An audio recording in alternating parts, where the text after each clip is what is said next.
अस्सलाम वालेकुम अली बाबा food secret ਦੇ ਵਿੱਚ ਤੁਹਾਨੂੰ ਖੁਸ਼ਾਮਦੀਦ ਕਹਿੰਦੇ ਹਾਂ। ਅੱਜ ਅਸੀਂ ਤੁਹਾਡੇ ਵਾਸਤੇ ਇੱਕ ਨਵੀਂ ਰੈਸਪੀ ਲੈ ਕੇ ਆਏ ਹਾਂ ਜਿਹਦੇ ਵਿੱਚ ਅਸੀਂ ਬਣਾਉਣ ਲੱਗੇ ਹਾਂ ਰੋਹ ਦੀ ਖੀਰ। ਇਹਨੂੰ ਬਣਾਉਣਾ ਬਹੁਤ ਹੀ ਆਸਾਨ ਹੈ। ਚਲੋ ਆਓ ਦੇਖਦੇ ਹਾਂ ਇਹ ਕਿਸ ਤਰ੍ਹਾਂ ਬਣਾਈ ਜਾਂਦੀ ਹੈ। ਸਭ ਤੋਂ ਪਹਿਲੇ ਅਸੀਂ ਪਤੀਲਾ ਚੜਾ ਲਾਂਗੇ ਅੱਗ ਤੇ ਉਹਦੇ ਵਿੱਚ ਅਸੀਂ ਰੋਹ ਪਾ ਲਾਂਗੇ।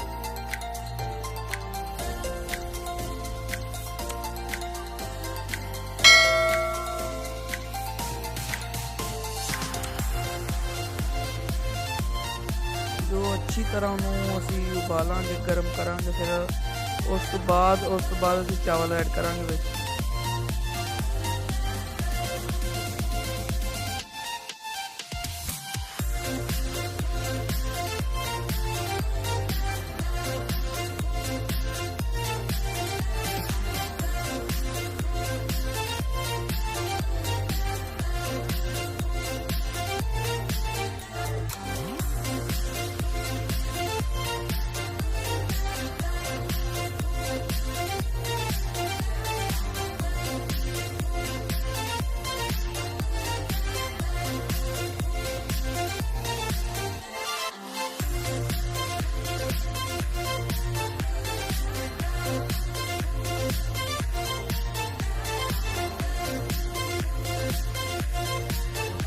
एंड से ਅਸੀਂ सौंफ पा लांगे ਵਿੱਚ सौंगी पा लांगे।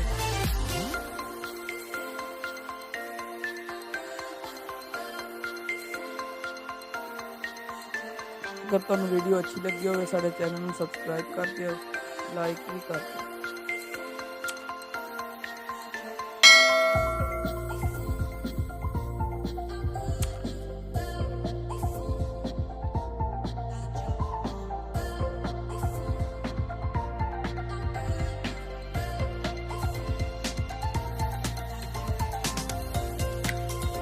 साड़ी खीर तैयार हो गया।